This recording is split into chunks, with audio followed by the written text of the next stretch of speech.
चली ग्रीष्म प्रवाह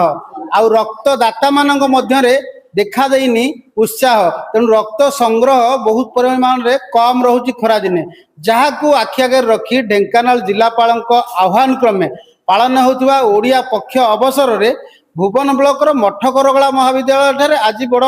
आनंद सहकारे पालित होइछि रक्तदान शिविर जो शिविर रे 50 रु ऊर्ध्व छात्र छात्री विद्यार्थी अभिभावक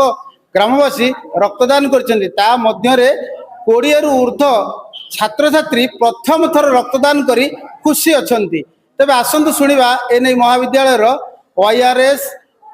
स्काउट गाइड्स एवं NSS रो आयोजक कर्मकर्ता माने कोन कोन एरा मो मठवाला कॉलेज इतिहास विभाग रो छात्र कॉलेज रे रक्तदान आयोजन होइछि मो प्रथम थर देई मो बहुत खुशी अनुभव करछि। नमस्कार मु सोमनाथ पंडा जातीय सेवा योजना रो अधिकारी आज मठवाला महाविद्यालय परिसर रे ओडिशा पक्ष पालन अवसर एक स्वेच्छाकृत रक्तदान शिविर अनुष्ठित हो जाइछि एवं एही स्वेच्छाकृत रक्तदान शिविर रे छात्र छात्री माने एवं ग्रामवासी माने सेमान सहयोग देखैछन्ति एवं वर्तमान सुधा 50 यूनिट रक्त आमे संग्रह करि सारछु। वर्तमान जो समय रे देखा जाउतबा रक्तहीनता बा रक्तद अभाव को सेमाने परिलिखित करछन्ति उपलब्धि करछन्ति एवं सो इच्छा राछि रक्तदान करछन्ति। ललित कुमार बेहरा रोवर लीडर मठवाला महाविद्यालय तरफ आज जो रक्तदान शिविर आयोजन करा जायछि से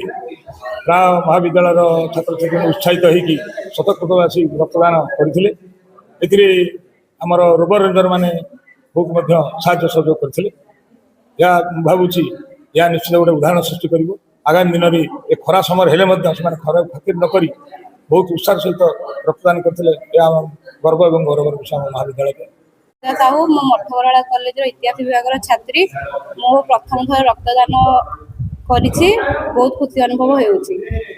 खरा दिन रक्त शॉर्टेज होउछि समाजसेवी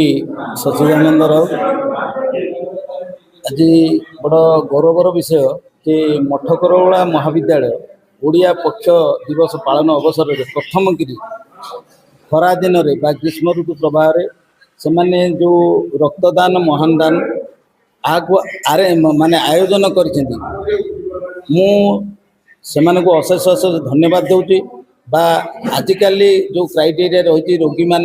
जो ब्लडर समस्या रही ताकू दूरीकरण करने आजिकाली आमर ये जो द्वितीय स्तंभ जो कॉलेज जो विद्यालय जो पिला माने पढ़ुछंती उत्साहित हो जो माने रक्तदान करुछंती